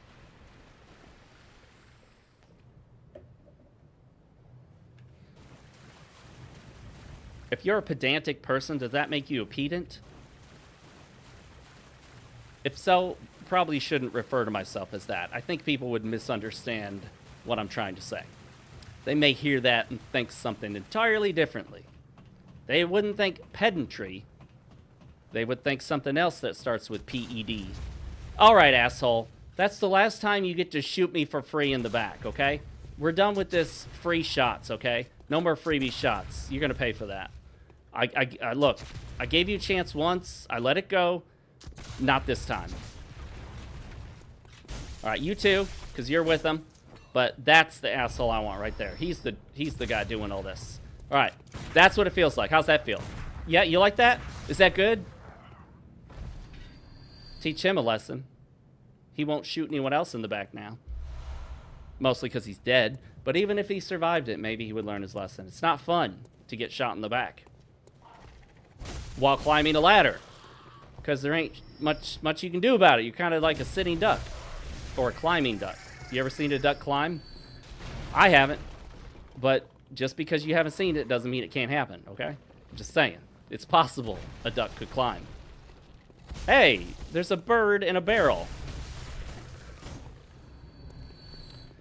Billbone says, I'm not a big tropics guy. I love the beach. I love the water and the sun and the sand and all that stuff. I don't know if I'd want to live there on a permanent basis. My wife kind of makes this joke, only because it's true. Sometimes we ask each other silly questions. She would ask me something like, if you could live on a tropical island or in the Caribbean or, you know, something like that in some like beach paradise place and still make the exact same amount of money, would you do it? And before I could say anything, my wife was like, let me guess, you're going to ask, how's the internet? And I was like, yep. First question, how good is the internet? Okay, that's the defining factor. If they got shit internet, I ain't doing it, okay? I guess I go this way. Am I backtracking? Is there another path? There should be a way to get back to where I was. And then we can maybe tackle Gascoigne? We're coming towards the end of the stream here. My wife's going to be getting back from seeing our grandbaby. Yes, if you haven't heard, I know it's weird, but I am a grandfather as of like, what was it, 2 weeks ago? Something like that. And then we got to head out to this social gathering that I'm faking. Because as the liberal wokies say, I have no social life.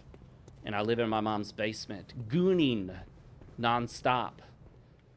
Well, I can tell you one thing, liberal wokies out there. This whole thing about me gooning in my mom's basement with no social life. Well, let me tell you something. I do have a social life. I don't live in my mom's basement. But yeah, I guess I do goon all night. I'll give you that. I'll give you that much, okay?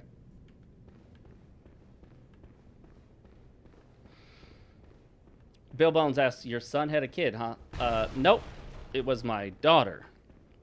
Whom I virtually never talk about. It's like she doesn't exist. But it doesn't offend her, don't worry. All right. Well, let's go up here. Goobers usually aren't married with kids. I assume you meant gooners, but I like goobers as well. That's a good one. Bill Bones asks, are they doing DLC for Expedition 33? Would you rather they just make a new game? So they have talked about it. They said they're considering doing DLC.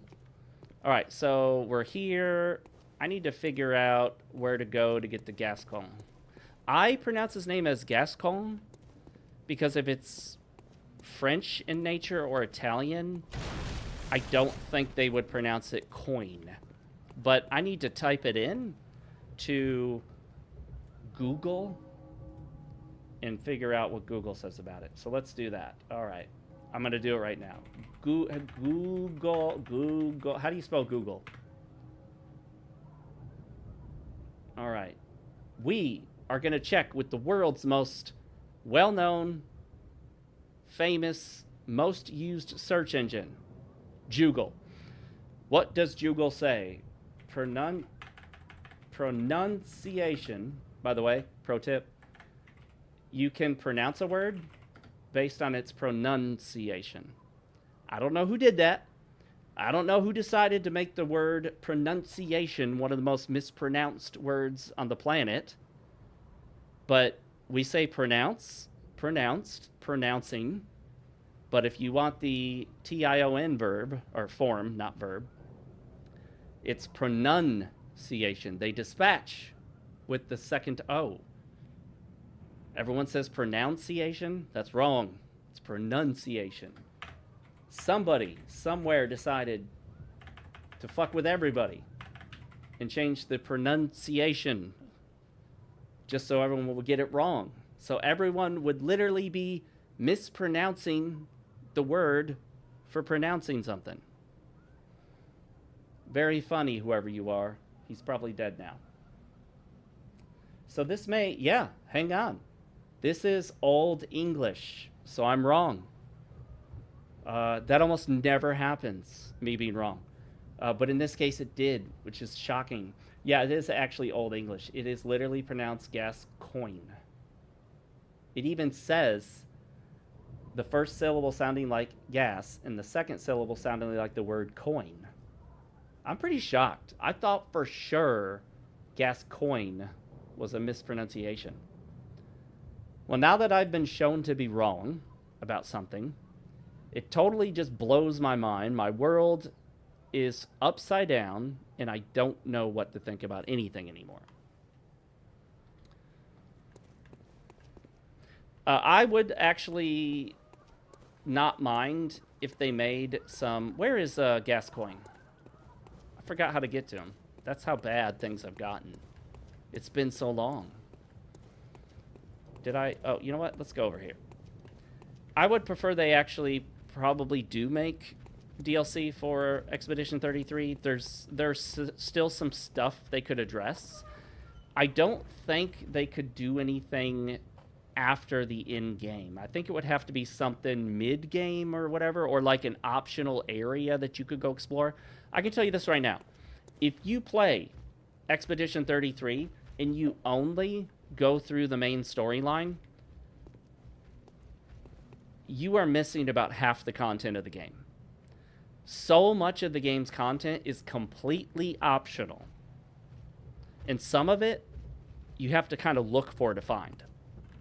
Not just like the character quest lines. Those are obvious because you can find them very easily by talking to the characters. Those are optional. But there are entirely optional areas that you can completely miss and not even know exist. Long areas with story elements, with cutscenes and dialogue and bosses and pictos and weapons and all sorts of stuff. It's really cool how they created a game that doesn't take 60 to 80 to 100 hours. That's the other problem I have with most JRPGs. And I believe that technically Expedition 33 does qualify as a JRPG. It's in the genre of a JRPG, so I'm not worried about who made it or what country it was made in. I look at the type of game that it is. What genre does it fit in? And to me, it fits in the genre of JRPG. I know a lot of people disagree. They think it has to be made by a Japanese person. Whatever, who cares?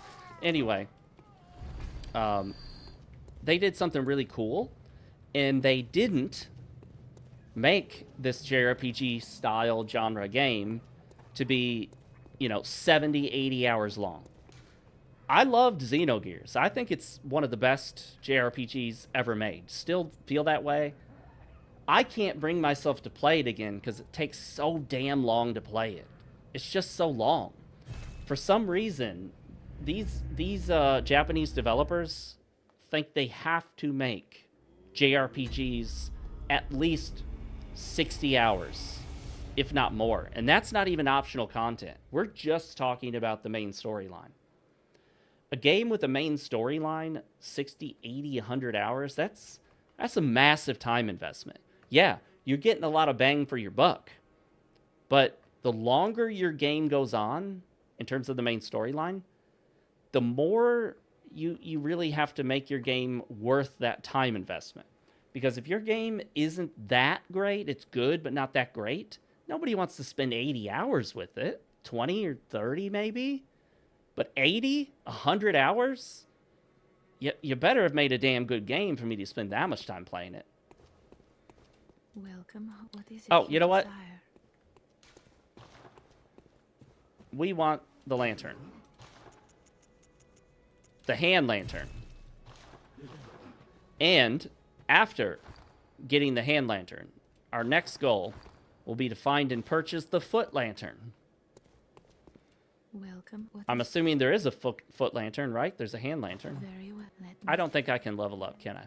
I can't, but it's good that she bends down and proposes marriage to us. farewell, good.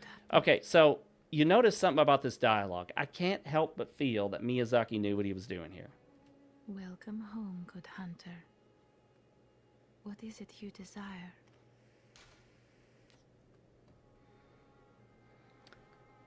What is it you desire? Farewell, good. May you. And then, to top it off, the doll asks you, what is it you desire? And then you go talk to this old pervert here who suggests to you that you can use the doll for, your personal man needs. Well, Let's see when he says it. Just go out, All right, I think it's in this one. What the works. You're welcome to use whatever you find. Even the doll, should it please you.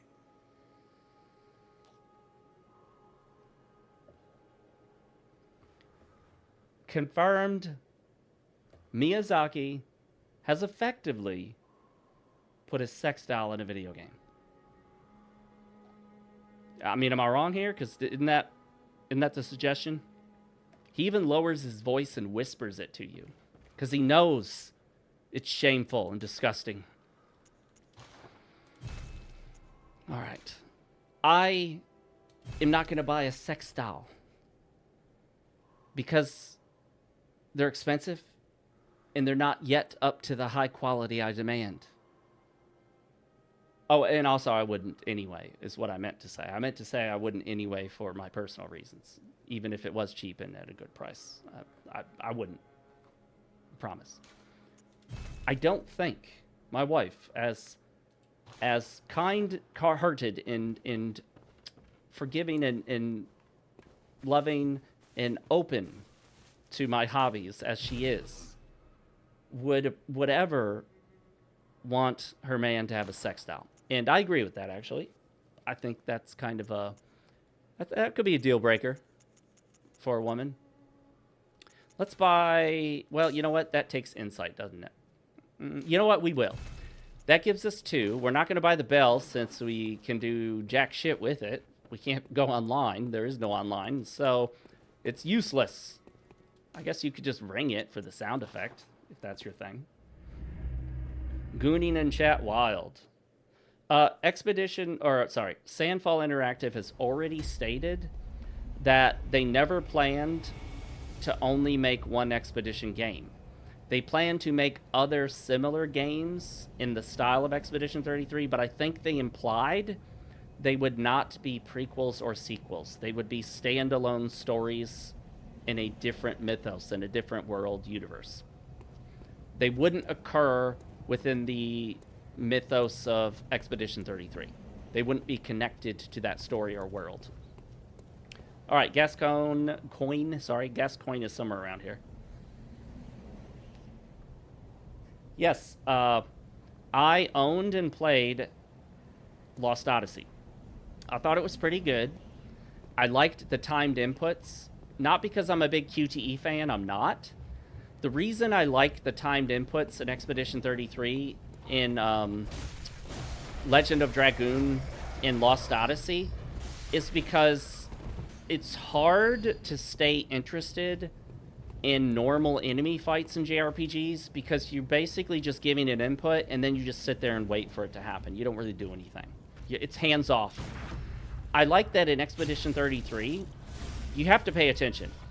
You have to keep giving input, especially when you get attacked. In most turn-based role-playing games, when it's the enemy's turn to attack you, the only option you have is to basically just sit there and take it like a bitch. There's nothing you can do.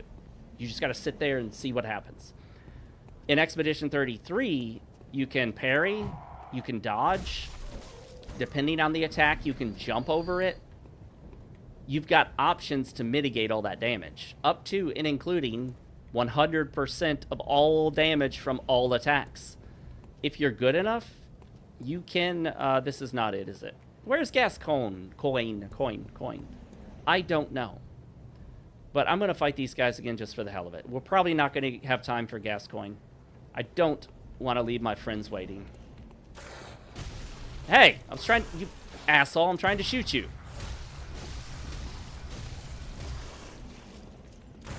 Nice try. But I got up earlier than you did this morning.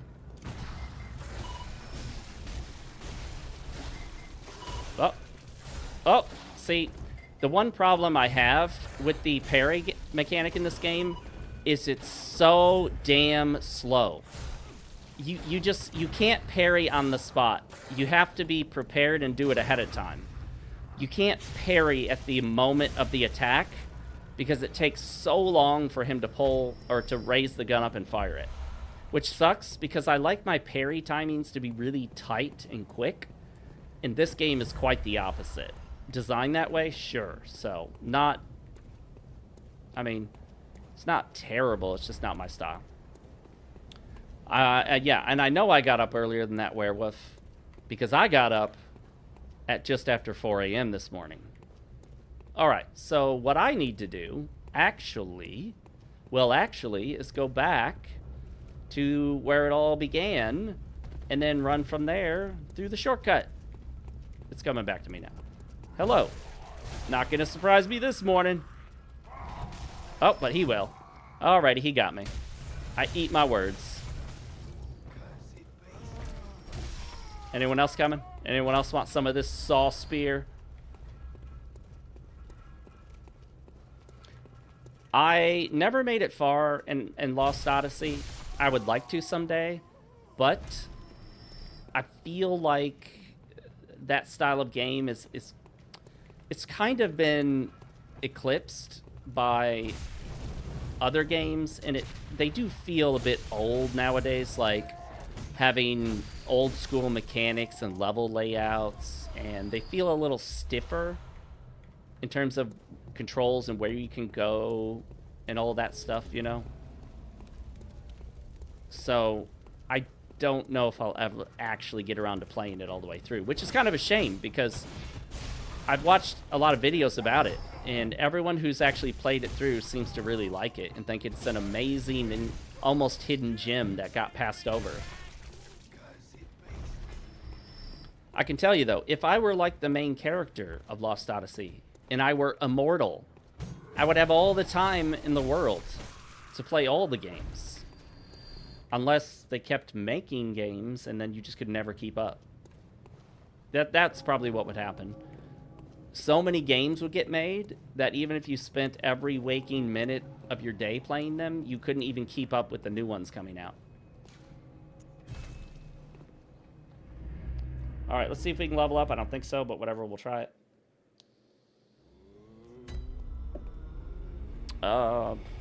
Where's my phone? Let me see if I've been contacted.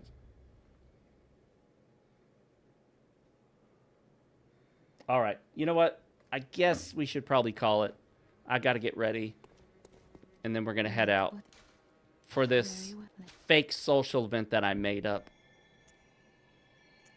because I'm really a no-life loser in my mom's basement. But it's a pretty nice basement, and it's got a powerful gaming PC in it, making it the best basement ever. A basement can be a terrible place to live until you put a powerful gaming PC in it, and then it changes everything. You know what I mean? All right, guys. Thanks, everyone who joined. Let me catch up on the chat real quick. Got a few minutes here. I think I hit on everything.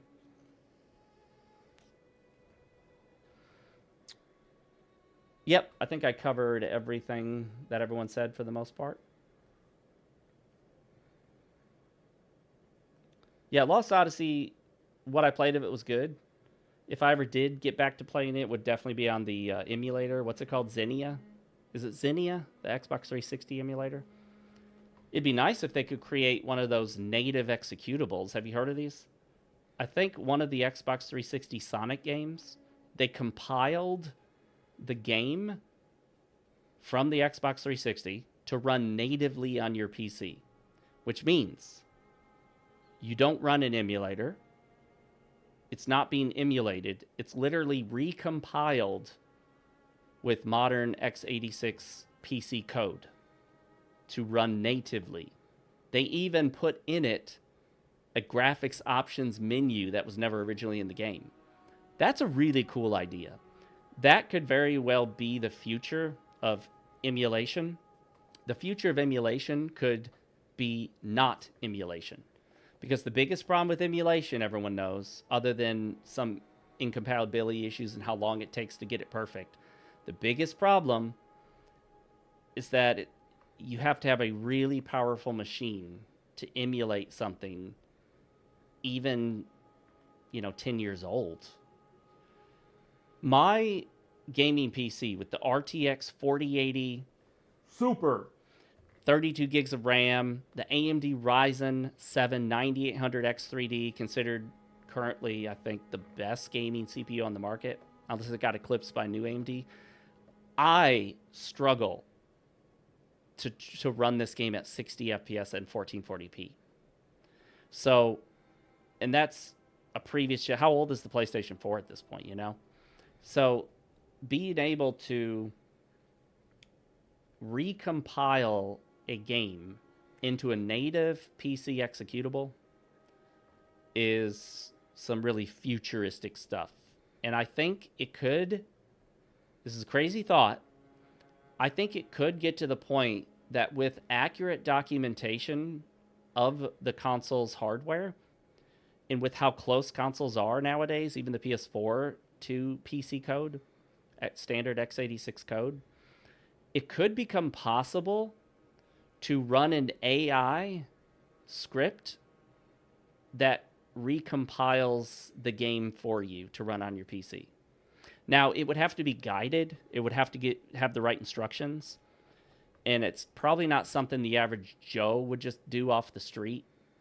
But people who know how to do it, because people are already creating code with AI. They're creating amazing code that's more efficient than what most programmers can create using AI. This is a reality right now. It's happening. So it would be awesome if we could use that AI technology to recompile console games to play on PC. Not as big a deal nowadays because most console games come to PC usually either immediately or shortly after, so it's not really as big a deal anymore. But it would be great for some of the older games that never came to PC, and we can be pretty sure are never coming. All right, guys. I just heard that audio cue for me that it's time for me to go. I got to get moving. Thank you guys so much for joining me. This is awesome. I love playing Bloodborne. I may try to do the mouse and keyboard controls playthrough next time. I'll try to get it set up to really work well and feel good as I move the camera around and whatnot. But that's it for today. This is the G3 Gaming, Grifting, and Gooning Brigade signing out. I'm Fox with RealMarcFoxx. I enjoyed talking to each and every one of you. Thank you so much. And Dimmadong, I didn't specifically reach you, sorry. I meant to, but I think I was doing something in the game at the time. So thank you also for joining us. Good stuff. I will see you guys all next time. Bye, everybody.